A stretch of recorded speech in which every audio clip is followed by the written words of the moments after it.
하나님께서 오늘 우리에게 주신 말씀은 예레미야 7장 1절에서 15절 말씀입니다.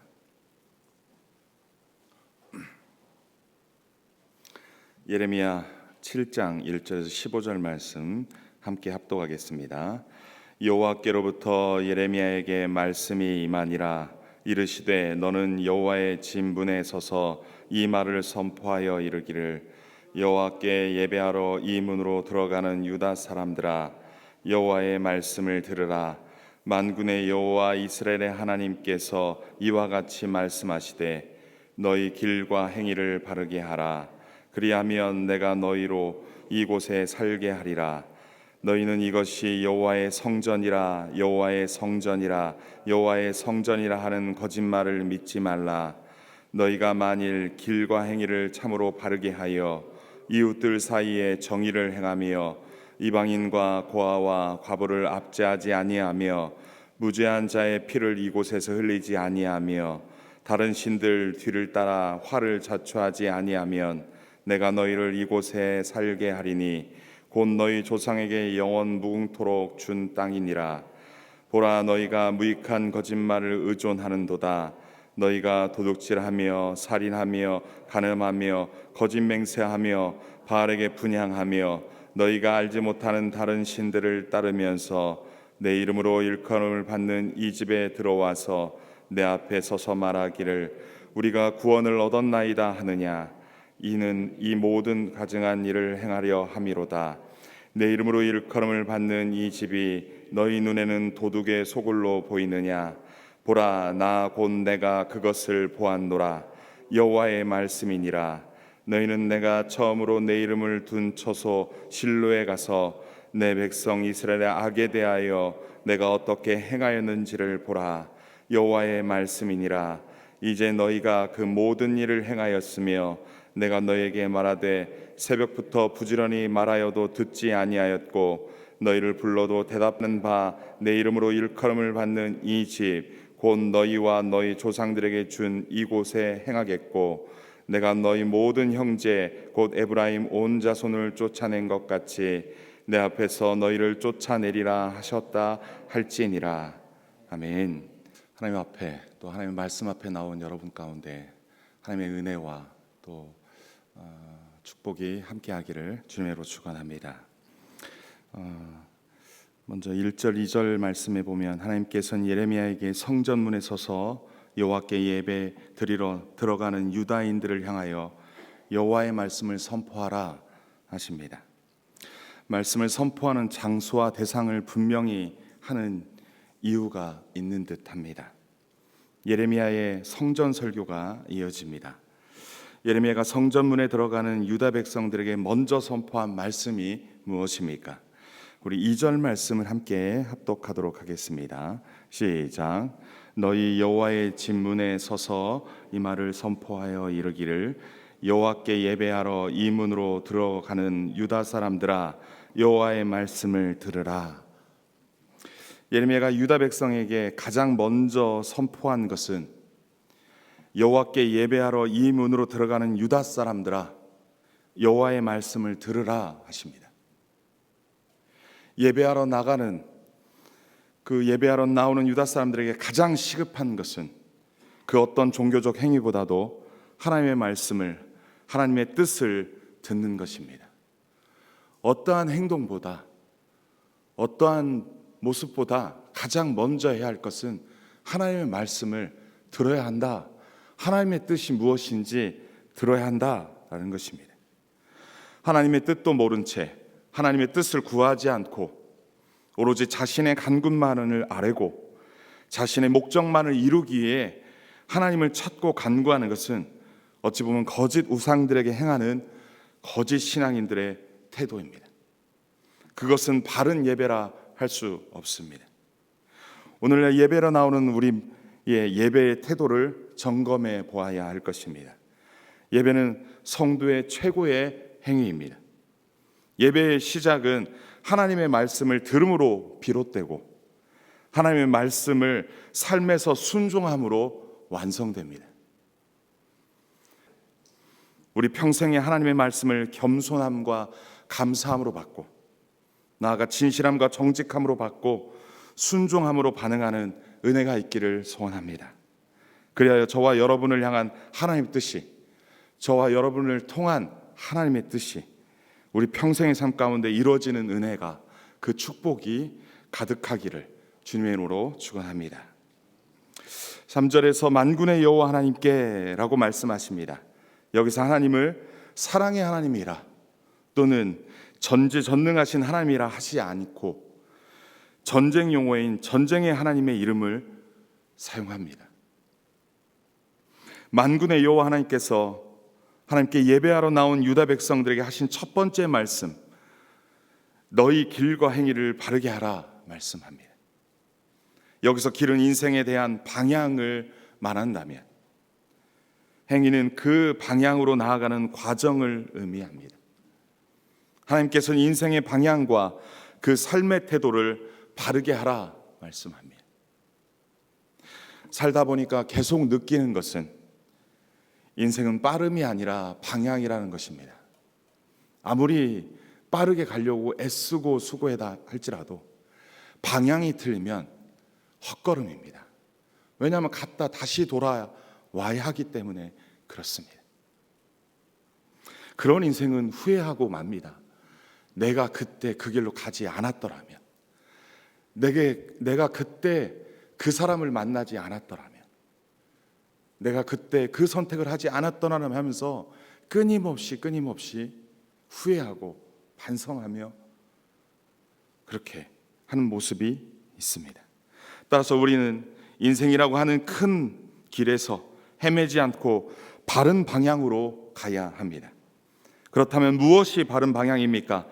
우리의 창조주 하나님, 우리에게 복을 주시기 원하시는 복의 근원 되시는 하나님, 인생뿐 아니라 영원까지도 주장하시는 그 하나님께 방향을 설정하고 그분의 인도하심 따라 나아가는 것입니다. 바로 우리의 창조자 되시고 구원자 되시고 우리의 인도자 되시는 우리의 주 하나님만을 바라보고 가는 것이 인생의 바른 방향, 곧 후회 없고 행복한 방향인 것입니다. 그런데 하나님께서는 그 방향만 말씀하시지 않습니다. 인생의 과정과 그 삶의 태도까지 바르게 하라 하십니다. 한마디로 하나님께서는 유다 백성에게 삶의 자세를 질적으로 바꾸라 명령하십니다. 삶의 태도를 바꾸라고 이야기하고 있습니다. 만군의 하나님께서는 당신의 권면을 따라 악한 행실을 고치면 구원해 주실 거라고 말씀하고 계십니다. 그리고 약속의 땅 예루살렘에서 영원히 살 것이라고 약속하십니다. 이 권면의 약속, 이 권면만 하는 것이 아니라 약속까지 하시는 이 모습을 볼 수 있습니다. 하나님께서는 약속이 수반된 권면을 하고 계신 것입니다. 우리 평생에 하나님을 목표 삼아 바라보고 하나님이 가르쳐 주신 말씀 따라 나아감으로 우리의 인생이 영생으로 나아가는 온전한 길 되시기를 주님의 이름으로 간절히 축원합니다. 사전 말씀을 보겠습니다. 하나님께서는 웅장한 성전을 보면서 이 건물이 여호와의 성전이라고 떠들어대는 거짓말을 믿지 말라고 경고합니다. 사전의 말씀에 보면 너희는 이것이 여호와의 성전이라 여호와의 성전이라 여호와의 성전이라는 거짓말을 믿지 말라라고 말씀합니다. 3번에 걸친 반복은 최상급, 절대의 최상급을 표현합니다. 또 고대 세계에서 주술적인 의미로 이렇게 반복하여 사용했다고 합니다. 유다 사람들은 주문을 외우듯이 이것이 여호와의 성전이라고 외쳤던 것입니다. 예루살렘에 여호와의 성전이 있다는 경고하고 있는 것입니다. 아니, 성전이 있기 때문에 예루살렘은 안전할 거야. 이것이 있기 때문에 그 어떤 것들도 쳐들어오지 못할 거고, 혹 쳐들어온다 할지라도 우리를 어떻게든 흠집내지 못할 것이야. 하나님이 지키시고 보호하실 것이야 라면서 성전주의, 그러한 태도 거짓말이다, 잘못된 믿음이다 라고 지금 하나님께서는 이스라엘 백성에게 경고하신다라는 것입니다. 성전에 당신의 이름을 두신 여호와 하나님이 구원의 주관자이시지 성전 자체가 구원을 보장해 주지 않습니다. 그런 근거 없는 낙관론을 거짓말이라 지금 하나님께서 말씀하고 있는 것입니다. 따라서 하나님께서는 성전주의에 빠져 예루살렘은 안전하다고 믿는 자들에게, 그리고 강도의 소굴이 되어버린 당신의 집을 정죄하기 위해 예레미야를 성전 입구에 세우시고 멸망의 심판을 선포하라 하신 것입니다. 그렇다면 오늘날 우리에게 이러한 성전주의는 없습니까? 오늘날 우리는 안전하다, 우리는 괜찮다, 이만하면 잘 될 것이다, 그 어떤 것도 우리 하나님께서 보호막 쳐주셔서 우리는 안전하고 잘 될 것이다 라고 하는 근거 없는 낙관론, 그런 성전주의는 없습니까? 두 가지 정도 저는 좀 볼 수 있는데요. 첫 번째는 매일 성경 해설 부분에서 언급한 것처럼 구원의 확신 교리를 면죄부처럼 잘못 사용해서는 안 될 것입니다. 구원의 확신 교리, 이건 구원파나 사용되는 교리입니다. 이들에게는 일생일대 회심, 그 회개, 돌이킴 한 번이면 족하고 그 외에는 회개할 필요가 전혀 없다라고 말합니다. 따라서 원죄와 자범죄에 대한 부분을 한 번으로 여기고 그냥 일생일대 한 번의 회개만으로 끝나는 그러한 구원파의 교리입니다. 그들은 회개가 더 이상 필요치 않다라고 말합니다. 그러나 우리 기독교에서, 우리 정말로 정통 기독교에서는 그렇게 이야기하지 않습니다. 원죄와 자범죄가 있고 우리가 구원받았고 의롭다 칭함받았다 할지라도 우리는 죄를 범할 수밖에 없는 연약한 존재임을 인정하는 것입니다. 사도 바울조차도 나는 공고한 자로다, 나는 비참한 자로다, 오라 나는 이 공고한 이 사망의 몸에서 누가 나를 건져내려 하며 자신을, 그 육체를 쳐 하나님 앞에 한탄하며 그 부족함을 고백하며 두렵고 떨림으로 구원을 완성시켜야 된다는 것이 사도 바울의 고백이었습니다. 구원의 확신된 교리, 이 잘못된 교리 앞에서 나는 안전하다, 나는 안전하다 하며 어떠한 죄와 어떠한 잘못을 저지른다 할지라도 안전을 주장하는 거, 그거 잘못됐다라고 말하는 것입니다. 두 번째는 무엇입니까? 여러분, 기도는 우리가 할 뿐이죠. 그러나 그 기도의 응답은 누구의 주권입니까? 하나님이 들어주고 싶은 것은 들어주고 그렇지 못한 것은 들어주지 못하는 것입니다. 기도의 주권까지 우리는 하나님을 주장하려고 하는 모습이 있다면 그건 잘못된 것이 아닐까라는 생각이 듭니다. 특히 예레미야에서는 이 부분을 강조하고 있습니다. 예레미야가 이스라엘 백성을 위하여 중보기도 한다 할지라도 그것은 하나님의 주권을 맡기고 다만 우리는 기도할 뿐입니다. 주여 우리를 불쌍히 여겨 주옵소서, 우리가 잘못했습니다, 우리의 죄를 용서하여 주옵소서, 그러면서 주님의 구원을, 긍휼을 그렇게 구하며 하나님께 기도할 뿐이지 그 기도의 응답 주권과 그 응답을 하느냐 마느냐는 하나님께 달려 있습니다. 우리는 다만 하나님께 긍휼을 구하며 그 하나님의 주권을 의지하며 우리가 인내하며 하나님 우리를 불쌍히 여겨 주옵소서, 긍휼히 여겨 주옵소서라며 그 하나님의 구원의 때를, 그 하나님의 응답의 때를 인내하며 그 하나님만을 의지하며 믿음으로 살아가는 것뿐입니다. 그렇게 기도하는 것뿐입니다. 그때 하나님께서 하나님의 때에 하나님의 방법으로 응답하시는 것입니다. 그것이 기도의 응답의 주권이 하나님께 있는 것입니다. 따라서 내가 기도했으니 하나님께서는 무조건 응답해 주셔야만 한다고 말하는 것은 하나님의 주권을 무시하는 처사입니다. 우리는 하나님께 믿음으로 기도하고 응답의 결정권을 겸손히 하나님의 주권에 맡기는 태도가 필요한 것입니다. 하나님께서 하나님의 방법대로 하나님의 때에 응답하실 줄 믿고 잠잠히 기도하며 기다리는 태도, 성전주의처럼 잘못된 교리를 믿는 이단 사상을 경계하고 주의하며 성경대로 하나님을 바르게 믿고 나아가는 저와 여러분 되시기를 주님의 이름으로 축원합니다. 하나님께서는 5절 6절을 통하여 길과 행위를 참으로 바르게 하는 것이 무엇인지를 말씀합니다. 그것은 이웃들 사이에 공의를 행하는 것이다 라고 말합니다. 이 5절 6절에서 아주 구체적으로 설명합니다. 이방인과 고아와 과부를 압제하지 않는 것이다 라고 말합니다. 여기서 이방인과 고아와 과부라는 의미는 하나님 말고는 기댈 데가 없는 약자를 이야기합니다. 하나님 외에는 방법이 없는 자들입니다. 구제도 나라님도 어찌할 수 없다라고 하는 과거의 속담처럼 이 가난한 자, 이 고아, 과부, 나그네들은요 참으로 불쌍한 자들입니다. 어찌 보면요 고아들은요 사생자와 같은 자들입니다. 나놓고서 책임지지 않는 자들로 말미암아 그렇게 고아가 돼버린 자들을 이해하고 있습니다. 고향을 잃고 고향이 어딘지도 모르고 쉴 곳도 어딘지도 모르고 헤매는 자들을 이야기합니다. 그 이방인들, 그 나그네들, 누구 하나 의지할 곳 없는, 그래서 하나님 아니고서는 도저히 방법 없는 자들, 그들에 대한 이야기인 것입니다. 또한 무죄한 자의 피를 이곳에서 흘리지 않는 것, 억울하게 희생당하지 않게 하는 부분을 이야기합니다. 다른 신들을 쫓아 스스로 해하지 않는 것입니다.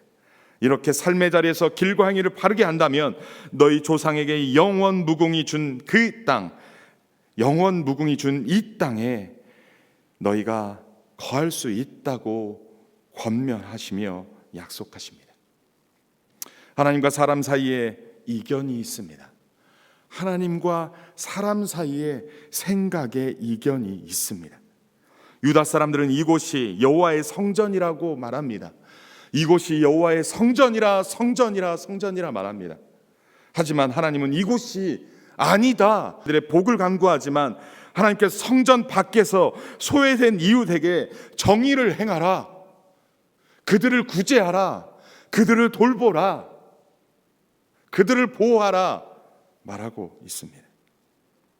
하나님과 사람 사이의 생각의 간격이 좀처럼 좁혀지지 않고 있습니다. 하나님께서는 사람과 사회를 보지 않고 하나님에 대한 것만 보는 것은 잘못된 우상이라 말씀하고 있는 것입니다. 사람과 세상을 바라보지 아니하고 하나님에 대한 것만 바라보고 그것만 쫓고 있다면 그것 자체는 우상임을 말하고 있는 것입니다. 하나님을 경외하고 이웃을 사랑하는 것, 하나님 사랑과 이웃 사랑이 하나라는 것, 하나님 사랑한다는 것을 이웃 사랑으로 증명해야 한다는 것을 지금 말하고 있는 것입니다. 이것은 다른 것이 아니라 둘이 아니라 하나임을 말씀하고 있는 것입니다. 하나님께서는 유다 백성들에게 삶의 자세를 질적으로 바꾸도록 지금 명령하고 있는 것입니다. 하지만 하나님께서 권면의 말씀했음에도 불구하고 그들이 따르지 않고 다른 길로 가자 8절에서 11절의 말씀에서 유다를 하나님께서 고발하십니다. 그들은 성전과 삶을 철저히 분리시켜 살아간 자들임을 말합니다. 성전의 삶과 일상의 삶을 완전히 다르게 살아가는 자들이다라는 것입니다. 하나님께서는 너희가 나의 권면의 말보다 무익한 거짓말, 4절에서 말하는 그 주설적 외침을 더 믿는다고 그들은 고발하고 있습니다. 하나님께서는 이들의 삶의 민낯을 밝히십니다. 그들은 10계명의 6계명부터 9계명의 그 기본적인 대인관계의 가르침조차 무시합니다. 하나님이 대인관계를 이렇게 하라고 하는 그러한 가르침조차 무시했다라는 것입니다. 뿐만 아니라 여호와를 섬긴다고 말하는 그들이 여호와의 율법을 어기고 바알에게 분향하며 그 우상을 따라다니는 가증한 일을 하면서 주의 성전으로 와서는 제의만 행하며 자신들의 죄를 온전히 씻어주는 곳으로 여겼습니다. 사회에서 바깥에서 그 어떠한 잘못을 해도 그 어떠한 죄를 저질러도 하나님 앞에 번제로 희생제물을 드리면 나는 깨끗해질 수 있어 라며 그렇게 나와 죄 씻음의 용도로만 사용하고 있다라는 것입니다. 그들은 성전을 자신의 죄를 세탁한 곳으로 여겨 도둑의 소굴로 만들었습니다. 남의 것들을 빼앗아 착취해 얻은 것으로 하나님 앞에 드리는 드림의 모습인 것이죠. 하나님께서는 그들을 고발하십니다. 하나님께서는 너희들의 삶을 보았다. 나 곧 내가 그것을 보았노라 말씀합니다. 우리 하나님은요, 우리의 삶을 보십니다. 우리의 삶이 어떠한지를 보십니다. 우리의 일상의 삶이 어떠한지를 보십니다. 우리의 언행 심사를 보십니다. 말과 행동뿐만 아니라 우리의 마음에 어떠한 생각이 있는지, 우리의 마음에 어떠한 잘못이 있는지, 우리의 생각조차, 그 마음조차, 우리의 말조차, 우리의 행위조차 다 보신다, 다 아신다라는 것입니다. 우리의 마음속까지 아시는 그 하나님이 우리의 행위를 모르시겠습니까? 다 보신다 말씀합니다. 따라서 무익한 거짓말을 의존해서는 안 되며 믿어서는 안 됩니다. 이들은 무익한 거짓말을 의존하여 예루살렘 성전이 구원을 보장해 준다는 것처럼 그런 거짓된 믿음에 현혹되어 열심히 성전을 찾았습니다. 거짓된 믿음으로 열심히를 신앙의 핵심으로 여기는 자들에게 너희 길과 행위를 바르게 하라. 그렇게 3절과 5절에서 반복적으로 말했지만 그들은 이 말씀을 하찮게 여긴 것입니다.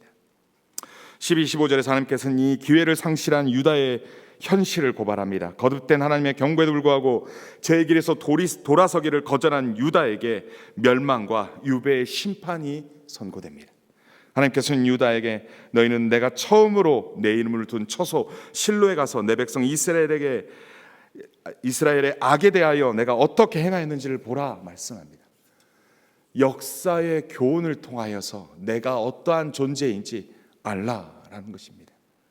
오늘날 우리도 이 하나님의 말씀, 그 역사 가운데, 이스라엘 역사 가운데 나타났던 하나님의 그 말씀을 통하여 하나님이 어떤 분이신지 알아가는 것입니다. 하나님께서는 여호와 하나님의 첫사랑 실로가 무참히 파괴된 채 버려진 현장으로 현장 체험학습을 보내듯이 그들을 보내는 듯 합니다. 이런 일이 실로에게 일어났다면 예루살렘에게도 일어날 수 있음을 알리는 것입니다. 이 경고의 말씀은 우리 교회에게 주는 경고이기도 합니다. 여러분, 성전, 절대로 안전하다고 여겼던 그 성전도 무너뜨리고 파괴되고 뽑히고 그랬다면 오늘날 이 시대의 교회는 어떻습니까? 오늘날 교회도 타락하면 버려질 수 있음을 기억해야 할 것입니다.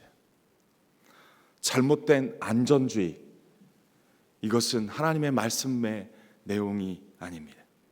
교회가 교회답지 못하면 하나님의 정의와 공의와 인애를 잃어버리고 안전신학에만 몰두하고 사람들과 사이를 돌보지 않는다면 오늘 우리의 미래의 안전을 보장할 수 없는 것입니다. 여러분, 이 말씀을 오늘 이 시대 우리는 깊이 듣고 깊이 묵상하며 우리의 길과 행위를 바르게 해야 할 것입니다.